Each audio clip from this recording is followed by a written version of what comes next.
Greetings, YouTube. It's me, Wayman29, and thought I would come on and reply to a person who made a response to one of my videos, and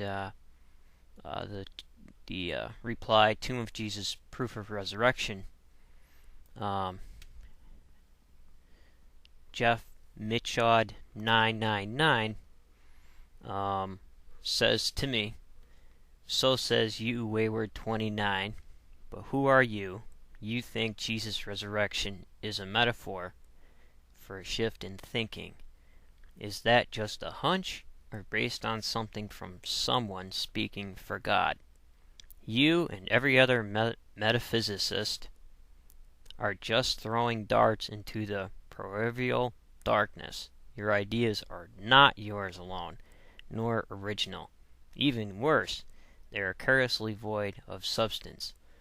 All you can really offer is to tear down others' beliefs, isn't it?" I think that the issue, I felt I should respond, because for some reason my response to that I don't think was very well explained, and I wanted this person to know my reply to that. You can look at the reply. Wasn't out of arrogance, and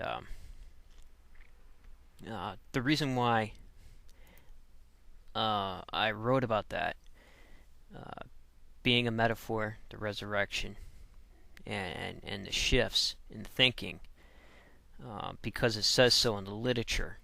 If you look at literature over a long period of time, there are clear shifts in how people think about the deities as the cultural shifts happen. One example would be the shift from Anji, from the Aryan culture, when they migrated into the Indus River Valley, to the war god Indra, when they started raiding, rather went from peaceful to raiding to get cattle and wealth. They took on the warrior god as the dominant deity. You have Elohim, or El, being worshipped by the early Israeli tribes coming into the highlands, who were peaceful farmers. However, when they started conquering the land, they went from El, god of the pantheon of the Canaanites, to Yahweh, the warrior god. So you had a shift in literature and writing there. And another shift was the Canaanite god El being taken over by the warrior god Baal, and also Baal later turned into the god of rain to adapt to the needs of farming.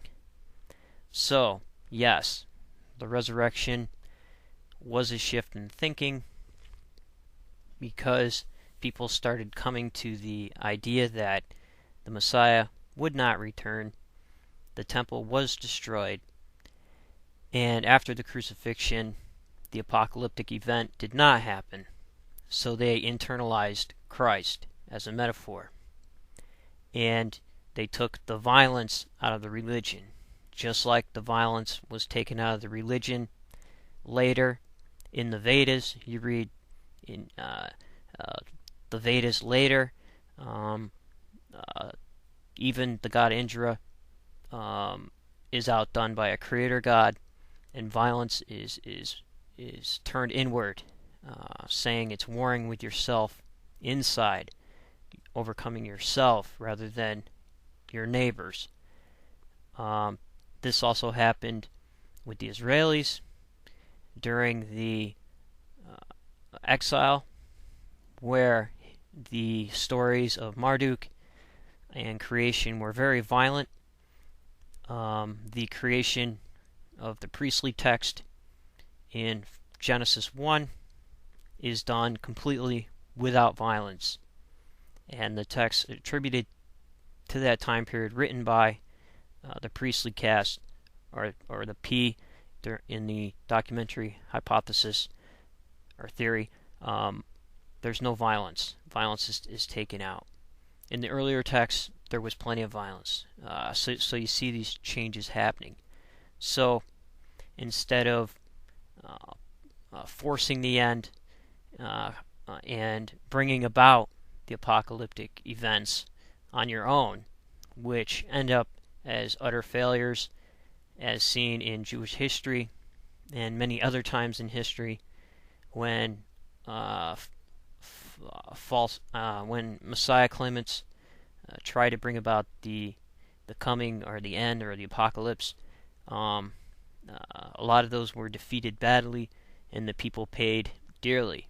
So, internalizing Christ is a lot safer than battling outwardly, and battling with inner things is far more harder than battling your neighbor. And so the ritual of eating the deity, such as communion, occurred. It's more peaceful, rather than you're battling the inward dragon, self-control, and things end up being internalized. The metaphor ends up being internalized. So that's how I believe that I could see the resurrection occurring. And I don't know, I just got those ideas from reading the literature, and you can see it happening over a period of time. So I would, encourage you to do that. So take care, YouTubers. Take care of yourself and each other.